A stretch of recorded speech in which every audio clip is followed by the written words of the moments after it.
नारायण राणे साहेब हे ज्येष्ठ नेते आहेत. त्यांनी त्यांचं मत मांडलेलं आहे. हे भारतीय जनता पार्टी पक्षाचं मत नाही आहे. हे मत माननीय नड्डा साहेबांचं नाही आहे, माननीय अमित शाह साहेबांचं नाही आहे, माननीय देवेंद्र फडणवीस साहेबांचं नाही आहे की 288 जागा लढल्या पाहिजेत. महायुती आहे. महायुतीमध्ये जर भाजपत जर 288 जागा लढणार तर महायुती कशाला असणार आहे. त्यामुळे त्यांनी त्यांचं मत मांडलंय. त्यामुळे त्यावरती भाष्य करणं मला उचित वाटत नाहीये. महायुती आहे. प्रत्येकाच्या पक्षाच्या ताकदीनुसार जागा मिळतील.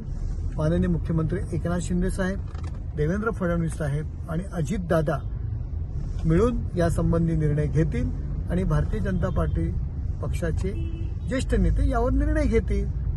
त्यामुळे एवढं पॅनिक होण्याची गरज आम्हाला वाटत नाही.